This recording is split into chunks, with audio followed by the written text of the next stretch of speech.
to talk about where you're at and sort of how I'm seeing this stuff, some thoughts that I have, and just get a feel from all of you, how we want to, how we want to tackle this. And, I know everybody's going to be a little bit different based on where you are and maybe your own circumstances. But just in general, if it looks like races are going to open up, say in like August, September, October, November, and this is all big ifs and what ifs, but what I can tell you is that here in Arizona, we've definitely seen things like pools opening up, gyms opening up, and I'll kind of go over what I've noticed with that, and what our thoughts are in do we want to go to these races? Do we want to go to the gym? Do we want to go to the pools? Do we want to stay away? Like where everyone is at with that and how they feel about it. The things that I've thought about when I think about the races that perhaps could come up in the fall is that I think to start with, we need to set our expectations that there's going to be a lot of kinks to sort out at the start. So we're used to, okay, races pop up, they're open, and if we go in with the expectation they're going to be the same as they've always been, we know that's not likely the case. And I think if we choose to race, we got to think about, how patient and understanding are we going to be that there's going to be a lot of hiccups to start with, and a lot of kinks for race directors to sort out, participants to sort out, our fellow competitors. I think everyone's going to go into these. What I've noticed with group rides and stuff like that have started to pop up here is people are really, really cagey and energetic and very enthusiastic. And so you've got a lot of like high-end energy ready to blast out of the gates, and maybe even some just a little overzealous, as well as some that are really, really hesitant and maybe even scared. And then there's going to be everything in between that maybe, a race might not know how are we going to handle the aid stations, all of the days before, check-ins, all of these things. And I've also posted, I've been trying to keep you updated with what USAT is sending out. I haven't seen much from Ironman being sent out. So I think number one, we need to decide as individuals and as a team, as things open up, do we want to go, and how do we feel about that? If we choose to go, what's your mindset going to be when you go to these events compared to what it normally would be, in terms of what you expect to get out of the race and your understanding of how things might be. And I think if we can openly talk about that, that's going to set us up for success, whether we choose not to or we choose to go. So, let's go ahead and I'll open up the table. Just go ahead and, we know how this, we're all friends and we all know each other. So you can sort of pipe up on this.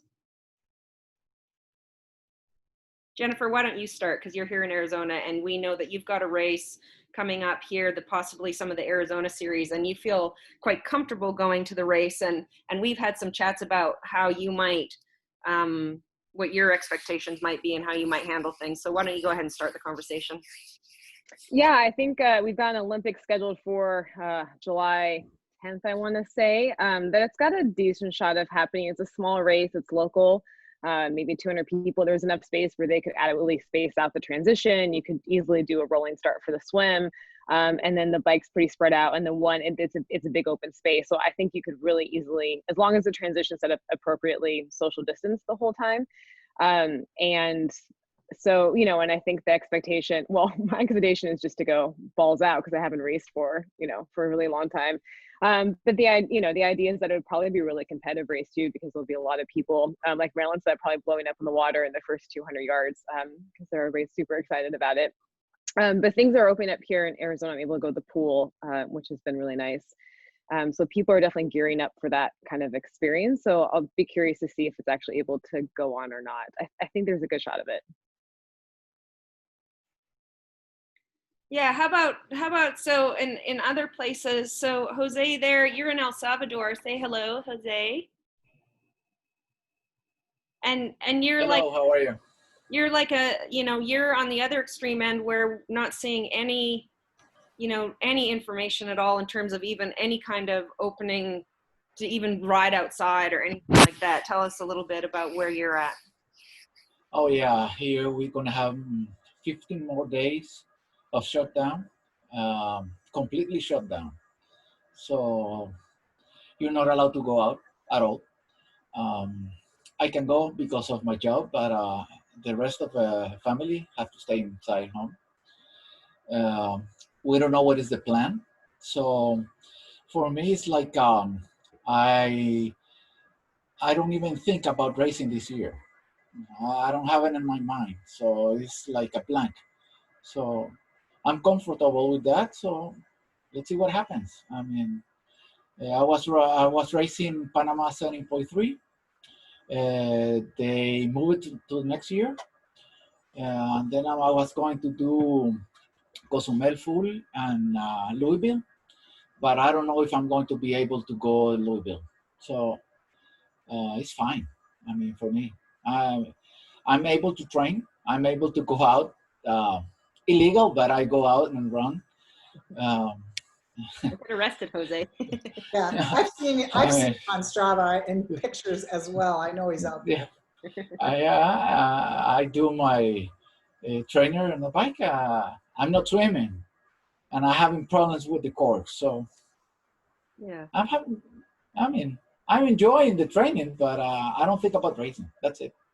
I think, and that's what I tried to, send us a little video in the WhatsApp yesterday is, one of the questions I got asked on, I think it might've been a Triathlete magazine interview, was a lot of the professionals or people, one of the things that they're struggling with is they keep waiting for when things are going to open up.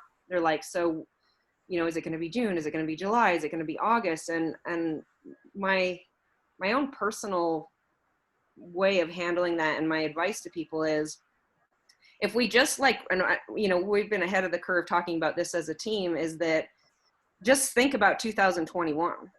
If everything this year is geared towards 2021, and so like Jennifer, you're going to get to do an Olympic, you're going to get maybe do some races as things open up here in Arizona, and you're happy to go, you feel safe, you want to go to them. They're essentially building blocks towards next year. So if we just shift our whole mindset towards whatever we do, if it's a marathon in the fall, if it's online type competitions, whatever it is, or if it even ends up being a race. I know Kristen Hensel is going to get to do duathlon nationals. They're duathlon's a little different. It's going to be in Havasu. It's a little later in the year. So she's going to get to do a big race this year, but we are still looking at that as a stepping stone towards a bigger goal in 2021. So, her ultimate goal is Worlds. And so we're not going to get to do Worlds this year because that's canceled. So this race is happening. Everything is going to be a stepping stone towards 2021. I think the sooner we can get our heads wrapped around that, like where you're at, Jose, that you've done such a great job of that. And everyone has on the team. I mean, everybody's been so great about, I'm seeing PR numbers, I'm seeing great consistency, I'm seeing improvements across the board, I'm seeing people crush some epic challenges, all of these things. And so everything you're doing this year, it's like that mind shift right to 2021, you're going to come out and really knock it out of the park. And we've been talking about that as a team from the start. So, I really, really applaud you with that. Now, we've had an experience here, and I'll just put this in the, just as we carry on the conversation about, I asked Jennifer, do you feel safe going to a race? Is this something we want to do?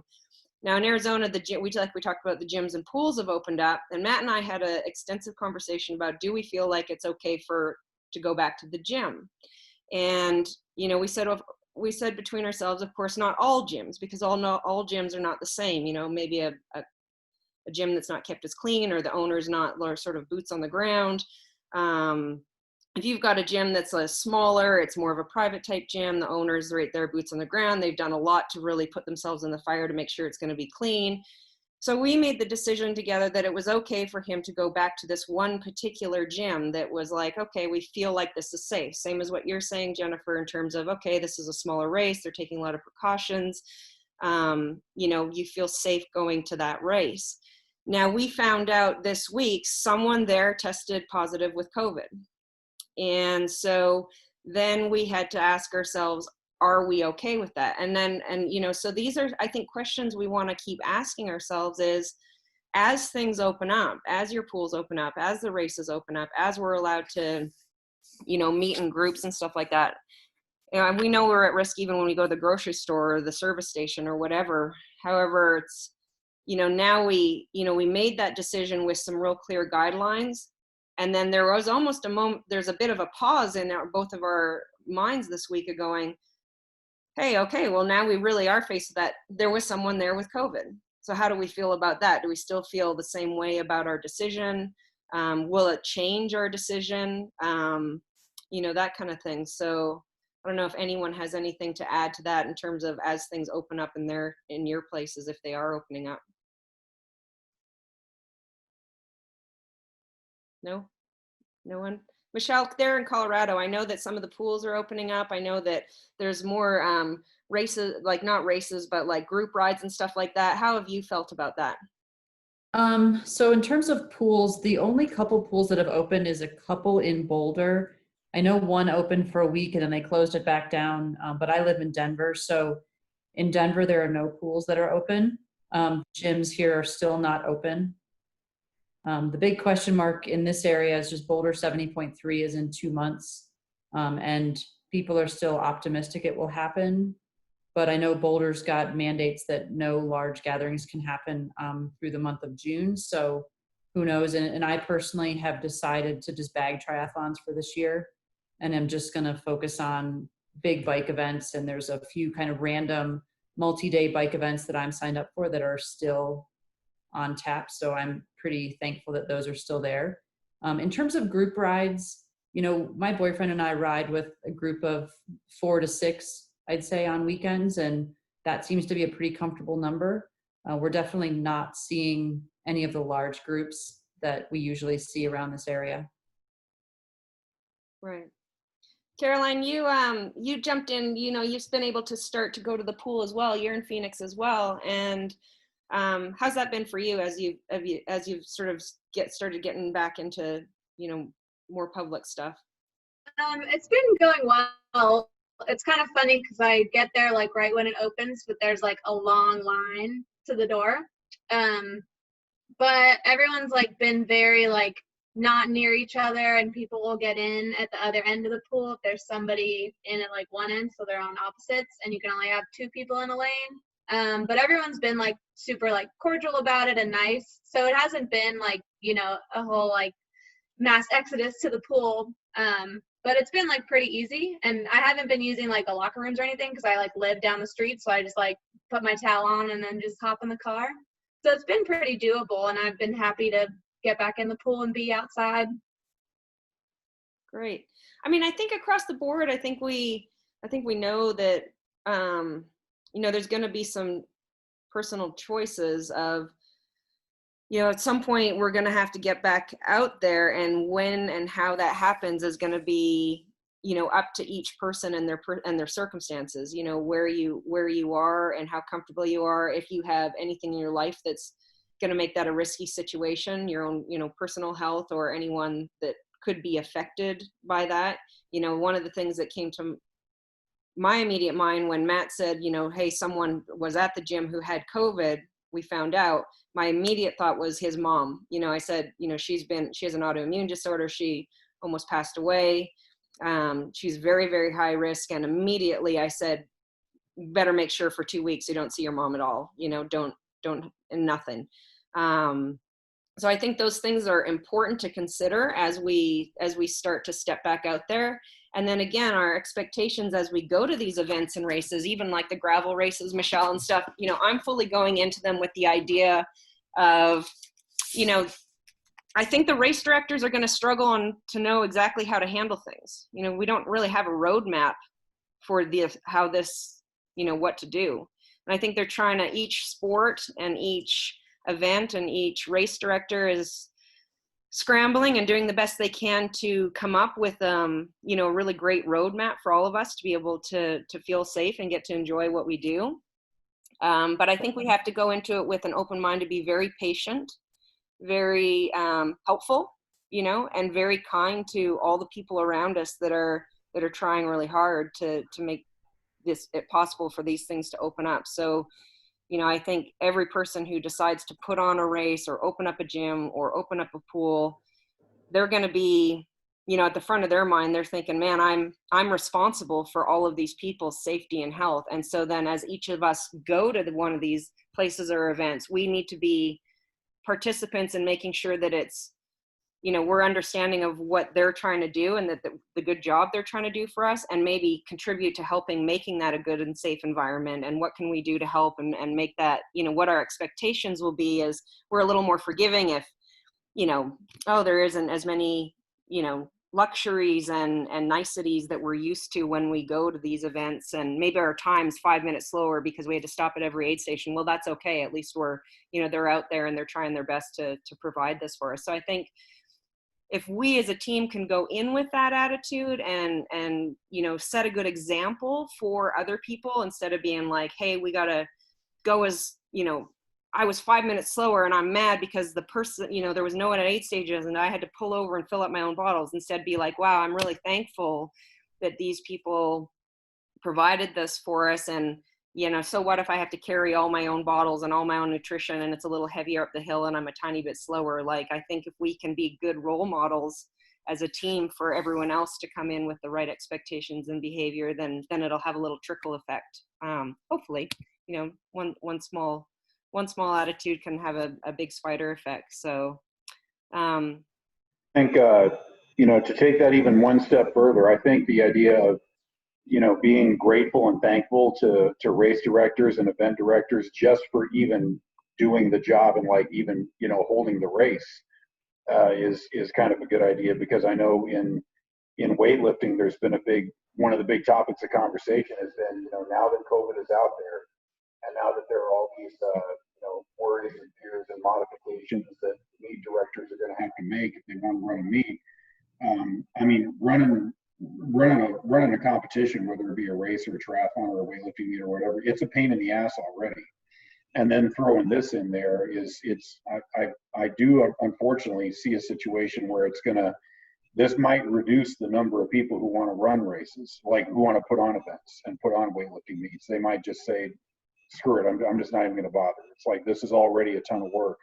And now with these problems from COVID, it's like, you're just gonna kind of pass on doing the job. And so I think, like, being grateful that we've even got things to go to is going to kind of be a part of it, because I could see a lot of people not really wanting to put their necks out there. This weekend is the weekend that they have a local sprint tri that's been it's been in existence for probably 40 years. It's really popular here locally. And, you know, obviously it's been canceled but they're actually going to still allow people to do the virtual, you know, just go do the course between such and such a date and such a date. And they can go out and do the course and post their times and virtually do it. And I have a campsite that you know, this weekend, because I was planning on racing and I never did cancel the camping arrangement or whatever. And a bunch of us do, actually, a bunch of the people that I train with.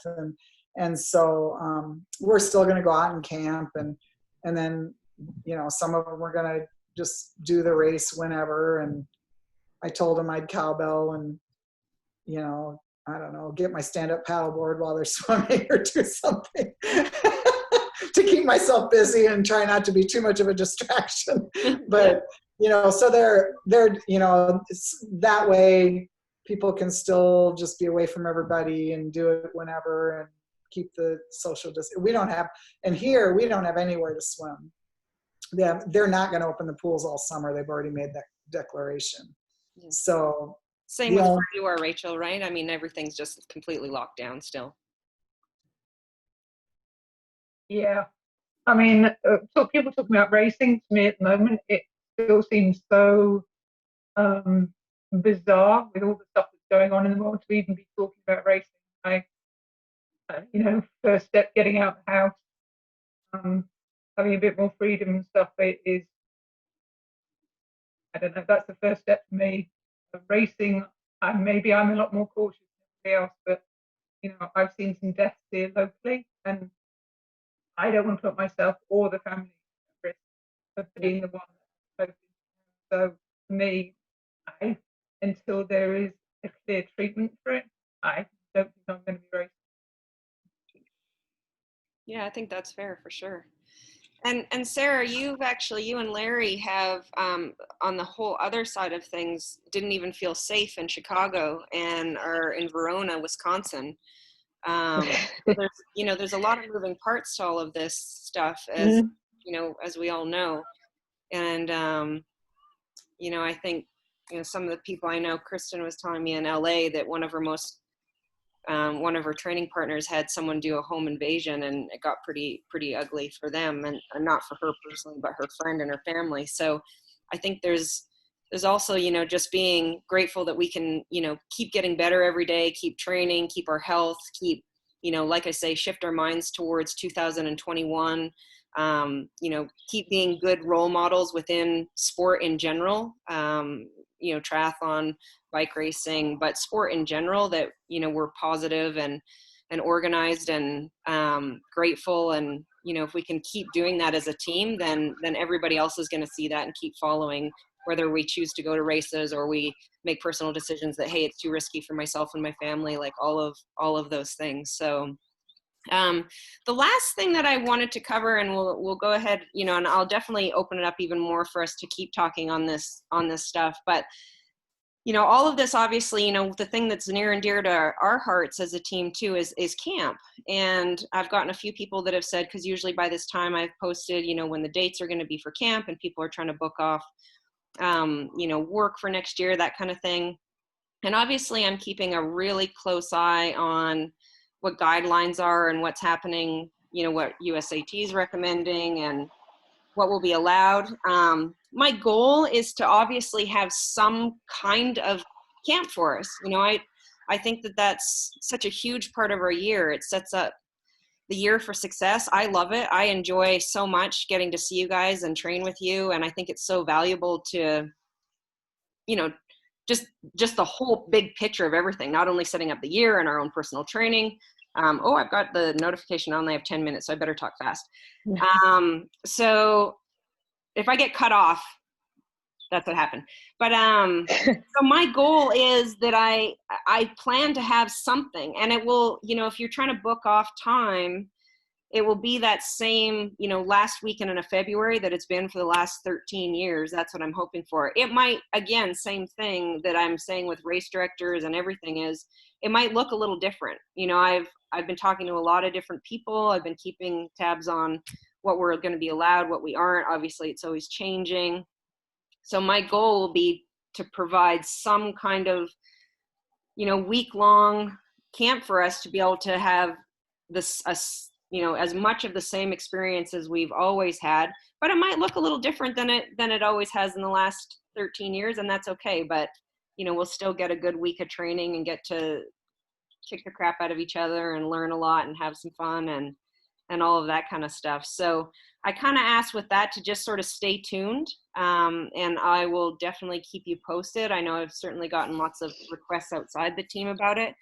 I'll probably limit the amount of people, if not allow anyone who's not just a friend of someone's to be at camp. Obviously the return people that have always been there, like Frank and Barry and those kinds of people, but Walter. But I'll probably end up having to do something where there won't be like an open invitation for anyone to join camp. It'll be our team and a few invite only type situations. So just sort of stay posted on that. We've got a long time to organize for that. And I will definitely, if you're trying to book off dates, then just plan for that same time frame that it always is, into February, last weekend of February. And, we'll just kind of have to see how this all plays out. One thing you could do, Marilyn, in that regard is, back when I first started coming to camp and when we were still doing it in Boulder, we didn't all stay in the same place. We didn't all have dinner every night together. I mean, which I love that opportunity, but with that comes risk in this situation. So you could always, modify it a little bit to just say, okay, people are just kind of on their own for their,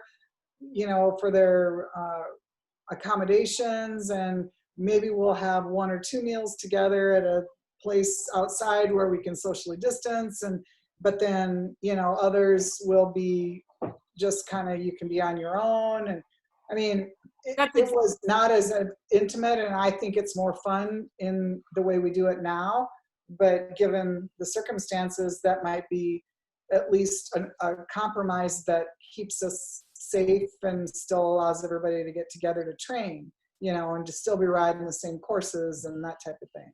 Exactly. And that's definitely been one of the options, Jenny, for sure. So like I say, I'll definitely keep you guys posted and keep you well informed in advance on what that's going to look like. And just know that I'm on it and we'll definitely do the best that I can to provide a great experience for us in that same time frame. So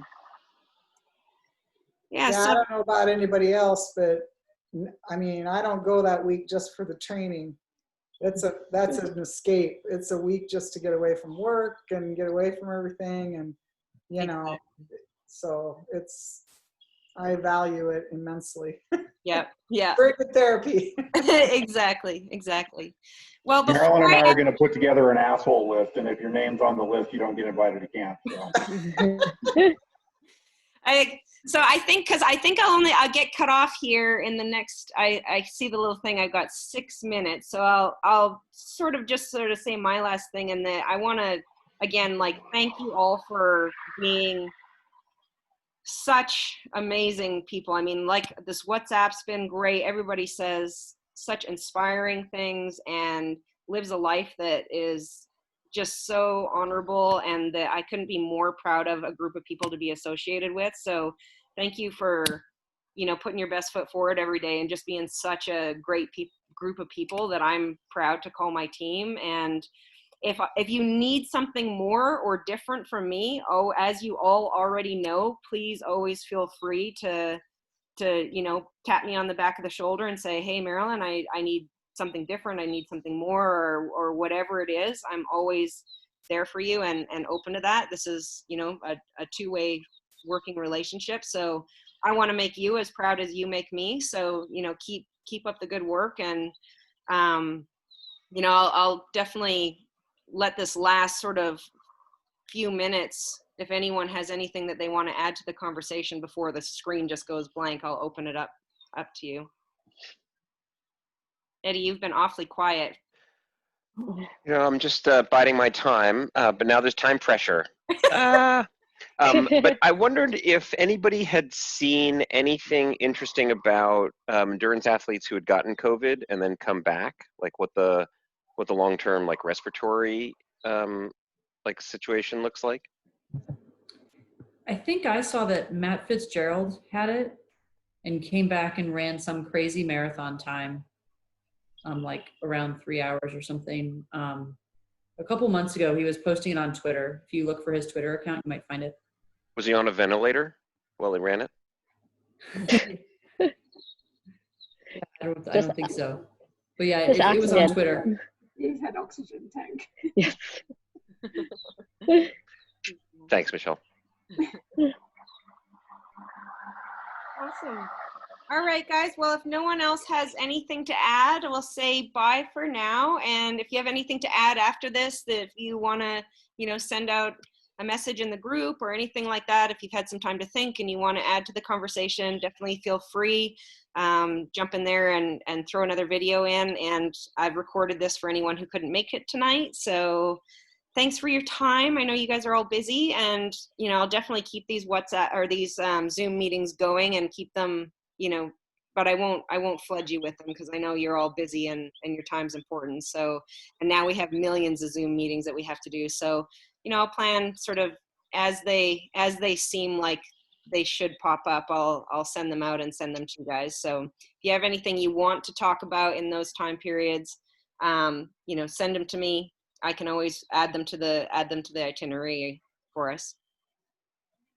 All right, team. Okay, thanks. Thank you. Take care, guys. Bye. Bye.